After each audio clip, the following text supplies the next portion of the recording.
Hey guys, today we are making air dry planters. Check out how they turned out. You guys are gonna love this project. For today's project, you will need Crayola air dry clay. If you don't have Crayola's air dry clay, you can make air dry clay using ingredients that you'll have at home. We have a ruler. We have a rolling pin. This is a Play-Doh one. You can use a kitchen one as well. We have some pencils or some clay tools and various items from around the house that you can use to stamp a pattern in your clay. We also have a little container full of some water.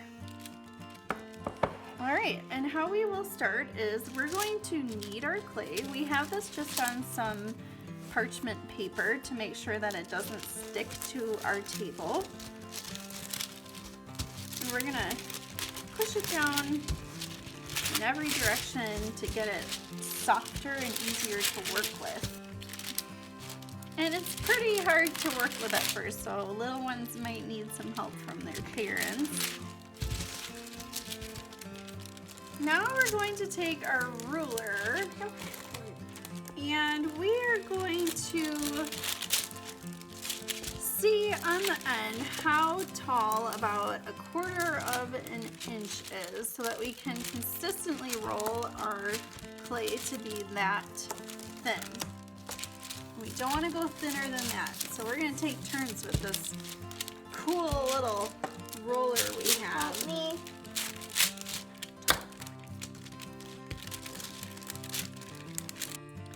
Now we're going to take our ruler and measure out our mini planter. We're going to take a knife. You can use actual clay tools. You can use a kitchen tool if your parents are okay with that, or if you have Play-Doh tools. I'm making mine about 6 or 7 inches long.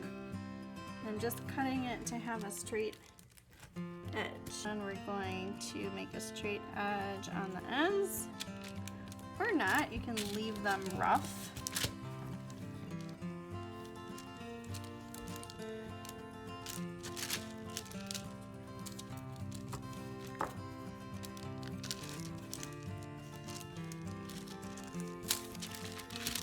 And we can start to see about how wide our planter is going to be and how tall.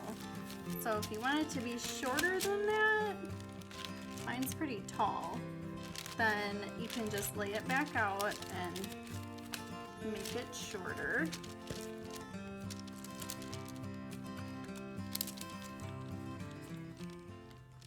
And because these are mini planters, they'd be really great for something like miniature succulents, things that don't need to be watered too often are really great for using this air dry clay. We are going to glaze it, which will seal it, but you know, just to be extra careful. Once you have the body of the planter cut out, you're going to take a tool. If you don't have clay tools, you could use a pencil for this, and etch the ends of your clay. This roughs it up so that it sticks together better. Now we're going to take some water and put it on the ends.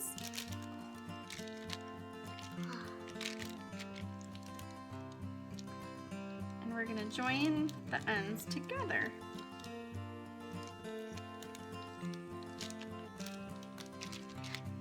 Sometimes it can help to put a bit of newspaper in between, or if it's wide enough, a paper towel roll to support your clay. So you're gonna rub the ends together and blend them together.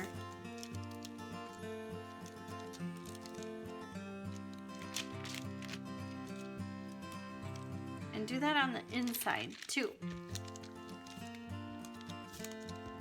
If you can't reach, use one of these clay tools.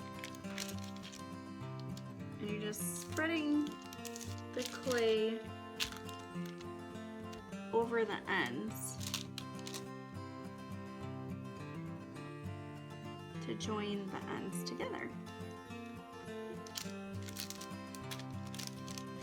If you see any cracking happening on your pot, you can take a little bit of water and smooth those areas out as well.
Okay, once you have your pot all smoothed out, you can take a slab that is 1/4 of an inch even and set your planter on top of it. We're going to take a pencil or a knife and we're going to etch around the planter so we know where to cut out our base. Okay, and then take it off of there. You're going to take that knife and cut it out. And we're going to put it on the pot the same way that we joined the ends together. So we're going to etch the ends and put some water on it and join them together.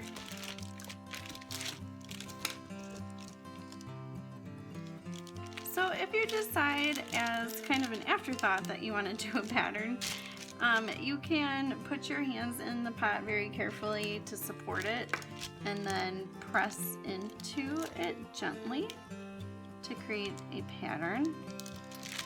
Otherwise, if you do want to do a pattern on it, I recommend doing it before you roll it into a cylinder, so when it's still flat, you can use stamps or any other fun patterns that you can find around the house that you can stamp into the clay.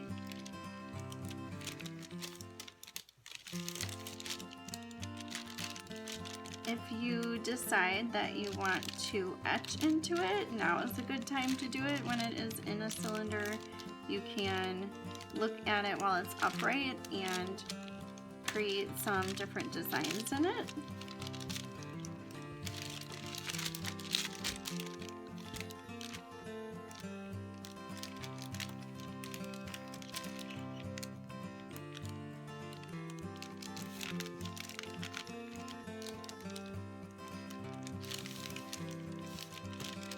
If you notice that where you joined the two ends is weak, you can take a little bit more clay and get it really wet and put it where the ends meet as some extra support.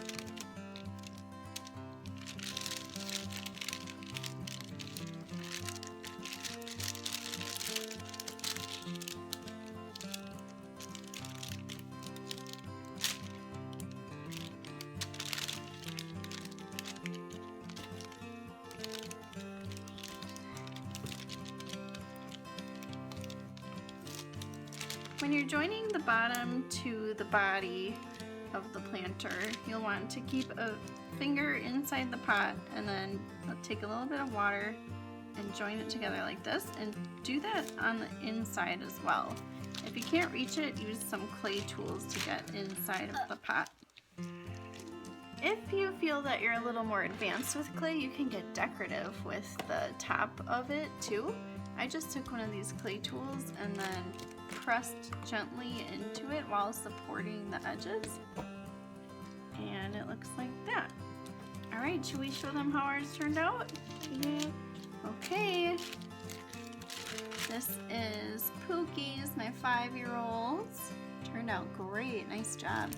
And Peanut Butter, my 8-year-old's. How awesome is that? And they're each going to do different things with them, right? I'm going to use mine for succulents. I'm going to let it air dry and then paint it with some acrylics and seal it with the glaze that was in the supply list. I'm going to make a cover on it. And you're going to use it for the clay cuties that we're making on Monday, right? To store them? And what are you using yours as, Pookie? A fairy house for the springtime fairies. Thank you guys again for joining us today. I had so much fun creating this project. Did you too? Yep. Wow.